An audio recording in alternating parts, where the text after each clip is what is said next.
किताबी इतिहास पढ़कर बहुजन समाज इतना कंफ्यूज है, इतना भ्रमित है और असमंजस में है कि उसका तो कोई इतिहास ही नहीं है और अपने आप को कमजोर ही नहीं बल्कि अज्ञानी भी मानता है। और यह भी समझ लिया है कि हम तो सदियों से गुलाम हैं और आगे भी गुलामी ही करनी पड़ेगी।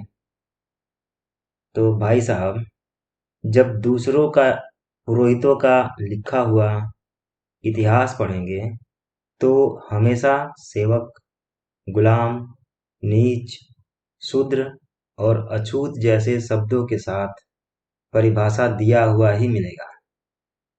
इसलिए यह बहुत जरूरी है कि बहुजन समाज अपना इतिहास जाने और अपना इतिहास जानने के लिए भाषाओं का, भाषा विज्ञान का पढ़ना बहुत जरूरी है। और जानना जरूरी है कि भाषाओं की उत्पत्ति कैसे होती है। भाषाओं की उत्पत्ति जानने के लिए प्राकृतिक पाली भाषा को जरूर पढ़ना चाहिए। इसी प्राकृत पाली भाषा में बहुजनों के अतीत में आर्य और विदेशी आक्रमणकारियों द्वारा दबाया हुआ सारा इतिहास का पता लगता है। यह वीडियो थोड़ी बड़ी होने वाली है, इसलिए थोड़ा धैर्य के साथ पूरी वीडियो को जरूर आप सुने, तभी समझ में आएगा कि वास्तव में भाषा विज्ञान और भाषाओं के बारे में जानने की जरूरत क्यों है। तो आइए पाली भाषा पर कुछ नजर डालते हैं। भगवान बुद्ध के समय तक प्राकृत बोली बोली जाती थी, यानी कि प्राकृतिक भाषा बोली जाती थी। जैसे कि एक छोटा बच्चा अपने माता पिता से अपनी बात किस तरह करता है या अपने रहने वालों के साथ कैसे बोलता है, कैसे ये जाहिर करता है कि उसको क्या जरूरत है, क्या तकलीफ है। जैसे एक जानवर दूसरे जानवर के साथ बात करते हैं, या वो भाषा जिस भाषा से आप किसी को समझाने में कामयाब हो जाएं, उस भाषा को प्राकृत बोली या प्राकृत भाषा कहा गया है। प्राकृत भाषा ही भगवान बुद्ध के काफी समय बाद पाली भाषा कहलाई। पाली का अर्थ है वो ज्ञान जो तथागत बुद्ध ने अपनी वाणी से समझाया, और उस ज्ञान को जो भिक्षुओं ने पा लिया या ग्रहण कर लिया। इसलिए भगवान बुद्ध के वचनों को, उनके उपदेशों को पाली कहा गया था, जबकि भाषा तो वही पुरातन प्राकृत थी। भगवान बुद्ध ने उसे थोड़ा सा सिंप्लीफाई कर दिया, थोड़ा सरल कर दिया, थोड़ा सा सुव्यवस्थित कर दिया था। इस तरह प्राकृत से पाली, पाली से संस्कृत बनी। इसका नाम ही बताता है कि जिस भाषा का संस्कार करके बनाया हो वही संस्कृत है। इसका नाम तथागत के समय छांदस था, यानी कि संस्कृत का नाम तथागत के समय छांदस था। इसका वास्तविक संस्कृत नाम बुद्ध के लगभग 400 वर्ष के बाद पड़ा, जब पाणिनि ऋषि ने छांदस की ऋग्वेद, सामवेद, यजुर्वेद पर आधारित व्याकरण बनाई और बहुत सारे संस्कार यानी कि बहुत सारे इम्प्रूवमेंट किए, और आगे चलकर यही संस्कार वाली भाषा संस्कृत कहलाई। हम बहुजनों का इतिहास आर्य आक्रमणकारियों, पुरोहितों से भी ज्यादा प्राचीन है, और हमारी भाषा से दुनिया की सभी भाषाएं निकली हैं। जानने के लिए किसी भी भाषा के शब्दों को पढ़ें और जानें कि शब्दों का बदलाव कैसे होता है। मैं यहाँ कुछ शब्दों के माध्यम से आप लोगों को समझाने का प्रयास कर रहा हूँ। सामान्य रूप से आज के समय में धर्म को संप्रदाय या संप्रदाय को ही धर्म समझते हैं, जबकि धर्म शब्द की उत्पत्ति पुरातन भारतीय भाषाओं यानी प्राकृत एवं पाली से हुई। पुरातन पाली भाषा में धम्म शब्द का उपयोग होता था, जिसका संस्कृत भाषा में रूपांतरण होकर धर्म हो गया है। इस बात का प्रमाण तो यही है कि जिस प्रकार समय के साथ साथ सामाजिक परिवर्तन होता जाता है, ठीक उसी प्रकार किसी देश अथवा क्षेत्र में बोली जाने वाली भाषाओं में भी बदलाव होता जाता है। लेकिन इसका अर्थ यह नहीं है कि पुरानी भाषा बिल्कुल बदल जाती है। बदलाव केवल इतना ही होता है कि पुरानी भाषा में कुछ नए शब्द कुछ दूसरे देश अथवा दूसरे क्षेत्र से आकर बस जाने वाले लोगों की भाषाओं में मिलते जाते हैं। लेकिन अत्यधिक संख्या में तो पुरातन भाषा के शब्द ही वैसे के वैसे या कुछ बदल कर उपयोग में होते रहते हैं। उदाहरण के रूप में देखिए, जैसे कि पाली भाषा में बच्चा को हिंदी में भी बच्चा ही कहते हैं। वैसे जच्चा को भी जच्चा कहते हैं, पिया, दिया। ये भाषाएं ऐसी हैं, ये शब्द ऐसे हैं कि जो पाली भाषा में और हिंदी भाषा में एक जैसा ही है। सच्चा, पाली भाषा में भी सच्चा कहेंगे और हिंदी में भी सच्चा ही कहेंगे। पाली भाषा में कम, एक शब्द कम का इस्तेमाल होता है जिसे हिंदी भाषा में काम कहते हैं। यान, जो हिंदी और पाली भाषा में एक जैसा है। खेत, वो हिंदी में भी खेत बोलते हैं और पाली भाषा में भी खेत बोलते हैं। जोत, जोतना, पोतना, खोटना, ये हिंदी में भी और पाली में भी एक जैसा ही बोलते हैं, एक जैसा ही लिखते हैं। पाली भाषा में पुच्छ एक शब्द है जिसका हिंदी में पूछना होता है। उसी प्रकार पाली भाषा में पत, यानी कि हिंदी में पतन और गिरना। पत पाली भाषा में है, पतन और गिरना हिंदी भाषा में है। झड़ना, गिरना का मतलब झड़ना। रतन शब्द पाली भाषा में रतन है, जबकि हिंदी में रत्न है। इसी प्रकार पाली भाषा में पुत्र, हिंदी में पूत और संस्कृत में पुत्र कहा जाता है। इसी तरह से पाली में चित्त, हिंदी में चित्त। मन, चक पाली भाषा में कहा जाता है और हिंदी में चक्का कहा जाता है, जिसका अर्थ होता है चाकी या चक्र या चक्का। मही, पाली भाषा में मिट्टी को मही कहा जाता है, जबकि मही हिंदी में मिट्टी कही जाती है और माटी कही जाती है। पाली में इसी शब्द को हिंदी में ऋषि कहते हैं। पाली भाषा में देव शब्द का इस्तेमाल हुआ है, जिसका अर्थ हिंदी में देवता होता है। ईश्वर, पाली भाषा में ईश्वर कहते हैं, जिसे हिंदी में ईश्वर कहते हैं। अत पाली भाषा में है, जिसका हिंदी भाषा में अर्थ होता है आत्मा। पाली भाषा में दीप कहते हैं, हिंदी में दीपक। चक्षु, चक्षु पाली भाषा का शब्द है, हिंदी में चक्षु कहते हैं। केश पाली भाषा का शब्द है, हिंदी में केश कहते हैं। नख, हिंदी में नाखून। रस, हिंदी में रस्सा। सिंह, पाली भाषा का शब्द सिंह, हिंदी में सिंह बोलते हैं। इसी प्रकार गोत्र पाली भाषा में कहा जाता है और हिंदी में संस्कृत में गोत्र कहा जाता है। इसी तरह से सोत, हिंदी में और संस्कृत में स्रोत भी कहा जाता है। इसी तरह से पाली भाषा का शब्द पूर्व, हिंदी में पूर्व। पाली भाषा का सेठ, हिंदी में श्रेष्ठ। इसी तरह से पाली भाषा में सब, हिंदी में सब हो जाता है और सर्व हो जाता है। रख का राख या रखना। सदा पाली भाषा में भी कहा जाता है, हिंदी में भी कहा जाता है। अविद्या पाली भाषा का शब्द है अविद्या, हिंदी में और संस्कृत में आकर के अविद्या हो जाता है। इसी प्रकार पाली भाषा का शब्द है संखार, हिंदी में संस्कार कहते हैं।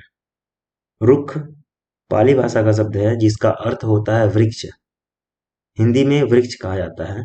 पाली भाषा में शब्द है खेम, जिसका हिंदी में क्षेम हो जाता है, यानी कि हाल चाल। पच पाली भाषा का शब्द है, हिंदी में पचना। इस तरह से ढेरों अनगिनत शब्द आज भी ज्यों के त्यों उत्तर भारत में बोले जाते हैं। पूरे भारत में भी ऐसे बहुत सारी भाषाएं हैं जिसमें पाली भाषा के शब्द बोले जाते हैं। उन सबका उल्लेख करना वीडियो में इतना आसान नहीं है, प्रचलित शब्दों का उल्लेख यहाँ पे कर रहा हूँ। आप सभी लोगों को सीधी सी बात समझाने का एक प्रयास है। जैसे उत्तर भारत में बोली जाने वाली हिंदी की अलग अलग क्षेत्रों में कुछ विभिन्नताओं के साथ बोली जाती है।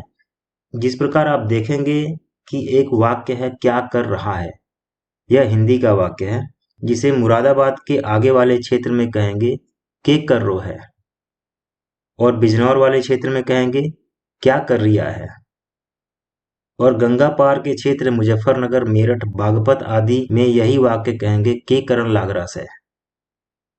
पूर्वी उत्तर प्रदेश के क्षेत्र में यही वाक्य कहा जाता है काव करत हो। देवरिया गोरखपुर की ओर कहेंगे का करत हुआ। पश्चिमी बिहार में यही वाक्य कहा जाता है का कहता नहीं, और यही वाक्य पूर्वी बिहार में कहते हैं कथी करे छी। इस प्रकार पूरे उत्तर भारत के हर कोने में बोली जाने वाली भाषा में पाली भाषा के अनेक शब्द आज भी किसी न किसी रूप में उपयोग हो रहे हैं। बस हम उसके बारे में जानते नहीं हैं, इसलिए हम ये समझते हैं कि यह हमारे इतिहास से कोई लेन देन वाले शब्द नहीं हैं, या इस चीज़ों से हमारे इतिहास का कोई लेना देना नहीं है। लेकिन वास्तविक हमें पढ़ने से, हमें जानने से ही पता चलेगा। खासतौर पर बहुजन साथी इस बात से बिल्कुल भी परिचित नहीं है कि इस जगत में विभिन्न भाषाओं और बोलियों का विकास होता है। उसके बाद ही लेखनी यानी कि उसकी लिपि का विकास होता है। और जैसे-जैसे एक देश अथवा क्षेत्र के लोग किसी दूसरे देश में या किसी दूसरे क्षेत्र में आते जाते हैं या वहां बस जाते हैं, तो लोग अपनी-अपनी बातों को एक दूसरे को समझाने के प्रयास में अपनी-अपनी भाषाओं के व्याकरण के नियम बनाते हैं। परंतु वे सभी नियम चाहे कितने भी सटीक क्यों न बनाए, पर उस भाषा की पूर्ण रूप से व्याख्या नहीं कर पाते, क्योंकि नियम किसी विशेष समय काल में कुछ विद्वान लोगों के द्वारा बनाए जाते हैं, जबकि भाषा का विकास व्याकरण के नियमों और लेखनी से भी अत्यधिक पुराना व पुरातन काल से नैसर्गिक यानी कि प्राकृत रूप से होता आया है। इसी कारण चाहे कोई भी व्याकरण चाहे कितना भी सटीक क्यों न हो, वह अपनी ही भाषा पर पूरी पकड़ नहीं रखता। सबसे सही व्याकरण संस्कृत भाषा का माना जाता है, परंतु यह भी संस्कृत भाषा पर अपनी पूरी पकड़ नहीं रखता। इसका अनुभव तो ऋग्वेद को पढ़कर किया जा सकता है, जिसकी भाषा को छांदस कहा जाता है। जैसे आप गायत्री मंत्र को ही देखिए, जो छंद की व्याकरण के अनुसार लंगड़ा छंद है। तो कहने का तात्पर्य यह है कि भाषा का विकास व्याकरण से बहुत पुराना है और भाषा निरंतर बदलती जाती है। इस बदलाव को रोकने का कोई उपाय जनमानस के पास नहीं है, क्योंकि पुरानी कहावत है कि कोस कोस पे पानी बदले, चार कोस पे बानी। इसका अर्थ होता है कि हर थोड़ी थोड़ी दूर पे, कोस कोस पे पानी बदल जाता है, पानी का स्वाद बदल जाता है, पानी के गुण बदल जाते हैं। और उसी तरह हर चार कोस पे बोली, भाषा, बोलचाल, तौर तरीके बदल जाते हैं। तो पहले जम्बूद्वीप आज के भारतवर्ष में पुरातन भाषा बोली जाती थी, यानी कि पहले भारतवर्ष का नाम जम्बूद्वीप था। तब से पुरातन भाषा बोली जाती थी, जो कि आज भी जैन धर्म की धार्मिक भाषा है। बाद में ईरान की खाड़ी देशों के घुमक्कड़ लोगों ने भारत में प्रवेश किया, तो सिंधु घाटी की पुरातन सुव्यवस्थित सुसभ्य संस्कृति को छिन्न भिन्न कर डाला। परंतु वे लोग भी चाहे अपनी पुरानी ईरानियन भाषा अवेस्तान के सूत्रों को बांचते रहे, परंतु उनकी यह पुरातन भाषा सिंधु की पुरातन भाषा प्राकृत पाली के प्रभाव से नहीं बची, जिसका फल हुआ कि एक नई मिश्रित भाषा संस्कृत का जन्म हुआ। इसका एक अटूट प्रमाण तो यह है कि संस्कृत की व्याकरण हूबहू अवेस्तान की व्याकरण जैसी है, क्योंकि अवेस्तान और संस्कृत भाषा में एक वचन, द्विवचन और बहुवचन के आधार पर व्याकरण है, जबकि पाली के तुल्य दुनिया की और अन्य भाषाओं में केवल एक वचन और बहुवचन के आधार पर व्याकरण है, जो कि एक नैसर्गिक भाषा की पुरातन रूप से विकसित व्याकरण है।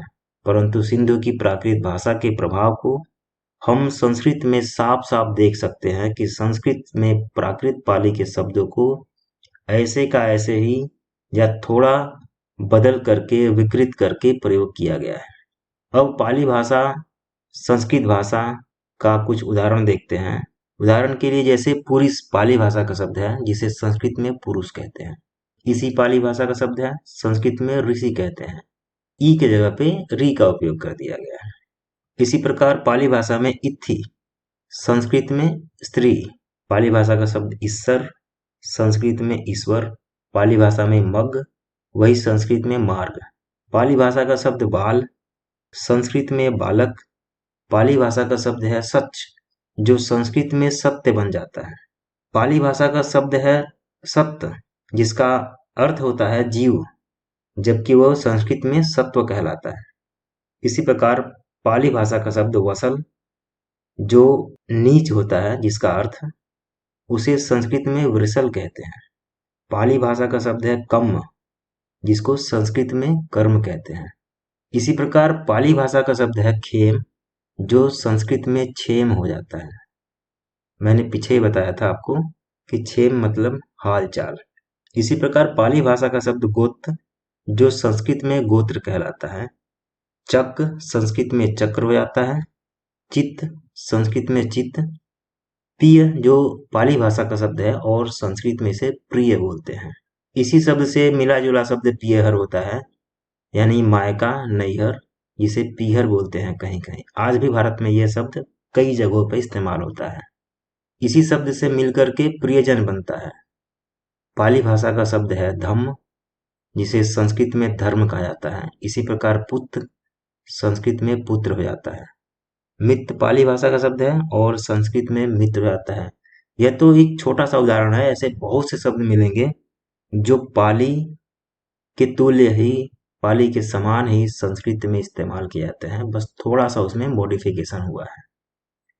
पाली एवं प्राकृत हमारे देश भारतवर्ष की प्राचीनतम भाषाएं हैं। और सबसे मजे की बात यह है कि पतंजलि ऋषि के गुरु पाणिनि ऋषि ने वैदिक साहित्य की व्याकरण बनाई थी, जिसे संस्कृत भाषा का व्याकरण कहा गया। पतंजलि लगभग 150 ईसा पूर्व हुए, जो कि भगवान गौतम बुद्ध के 400 वर्ष बाद हुए। और बुद्ध के जीवित रहते समय ही उनके शिष्य मुगलान ने भगवान गौतम बुद्ध के 82,000 और उनके अरहत शिष्यों के, यानी अरहत भिक्षुओं के 2,000 सूत्रों का कुल मिलाकर के 84,000 सूत्रों के आधार पर पाली व्याकरण बनाई थी। अतः व्याकरण का निर्माण संस्कृत से पहले पाली का ही हुआ था। अगर बात करें तो प्राचीन भारत में सर्वोत्तम योगी भी गौतम बुद्ध हुए, जिनका प्रैक्टिकल रूप से विवरण बुद्ध द्वारा दिग्घ निकाय के सतिपट्ठान सूत्र में किया गया है। बुद्ध ने योग यानी अध्यात्म की 8 मार्ग बताए हैं। पहला मार्ग है सम्मा दिट्ठी, दूसरा मार्ग है सम्मा संकप्पो, तीसरा मार्ग है सम्मा वाचा, चौथा मार्ग है सम्मा कम्मंतो, पांचवा मार्ग है सम्मा अजीवो, छठा मार्ग है सम्मा वायामो, सातवां मार्ग है सम्मा सति और अंतिम 8वां मार्ग है सम्मा समाधि। इन 8 मार्गों की संज्ञा यानी इसके नाम को थोड़ा सा बदलकर, कर्म के रूप में थोड़ा सा बदलकर पतंजलि ने अपने नाम से अष्टांगिक योग बनाया, जिसे पतंजलि का योग सूत्र भी कहा जाता है, जो कि इस प्रकार है। पहला है यम, अर्थात अहिंसा सत्य आस्तेय ब्रह्मचर्य अपरिग्रह। दूसरा है नियम, शौच संतोष तप स्वाध्याय ईश्वर प्रणिधान। तीसरा है आसन, चौथा है प्राणायाम, पांचवा है प्रत्याहार, छठा है धारणा, सातवां है ध्यान और आठवां है समाधि। इन 8 अंगों में पहले 6 तो पंचेंद्रियों को पूर्णतः वश में करने के लिए है और 7वां और 8वां में केवल यानी कि मोक्ष प्राप्त करने के लिए है। इन 8 की व्याख्या 4 भागों में की है। पहला भाग है समाधिपाद, जो चित्त और वृत्तियों के निरोध के मार्ग हैं। इन सबको योग कहा जाता है। दूसरा है साधनपाद, इंद्रियों के विषयों को त्याग कर ध्यान द्वारा मन को समाधिष्ट करने के जो साधन है। तीसरा है विभूतिपाद, पूर्ण ध्यानस्थ अवस्था में साधक विभिन्न प्रकार की दिव्य शक्तियों का अनुभव करने लगता है, जैसे दिव्य स्वरूप, आकाश में शरीर सहित गमन कर जाना, अदृश्य हो जाना। चौथा है कैवल्यपाद, जब साधक का शरीर और मन एक हो जाता है, अर्थात अविच्छिन्न समाधि, तब साधक को मोक्ष हो जाता है, यानी पुरुष और मन एक हो जाते हैं एवं शरीर और मन में कुछ भी अशुद्धि नहीं रह जाती। इसी को कैवल्य कहा जाता है। पतंजलि ने साधन पाद के 13वें और 49वें सूत्र में सती शब्द का प्रयोग किया है, जो कि संस्कृत के शब्द नहीं है और खूब ढूंढने से भी नहीं मिलेगा। जबकि वामन शिवराम आपटे के संस्कृत शब्दकोश में भी नहीं है ये सती शब्द। सबसे मजे की बात है कि सती शब्द का अर्थ ही नहीं समझ पाए।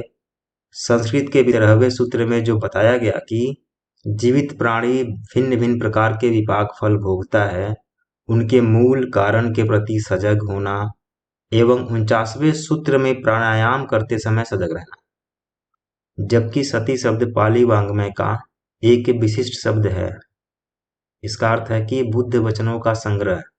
भगवान गौतम बुद्ध के द्वारा महासतिपट्ठान सूत्र में 4 सतिपट्ठान, कायानुपස්සना, इसमें आसन और श्वास प्रश्वास आदि की प्रैक्टिस है।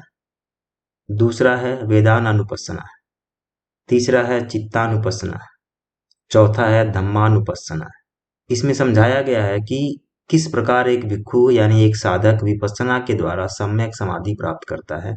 इससे यह भी पता चलता है कि पतंजलि ने महावीर और बुद्ध के योग के मार्ग को नाम बदलकर प्रयोग किया है, पर यहाँ भी ढंग से योग को नहीं समझा पाए, क्योंकि वो कभी भी बुद्ध के महावीर के मार्ग को प्रैक्टिकली नहीं जिए, ना समझे। वे तो केवल शास्त्रीय गुणगान ही कर सके, वो भी क्रमबद्ध तरीकों से नहीं किया, क्योंकि वो केवल काय के योग तक ही सीमित रह गए।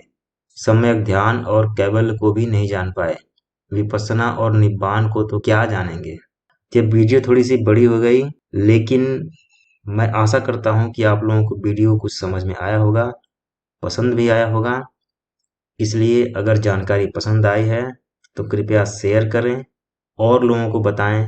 आगे और भी अच्छी वीडियो लेके आऊँगा आप लोगों की जानकारी में थोड़ा सा और बढ़ावा देने के लिए।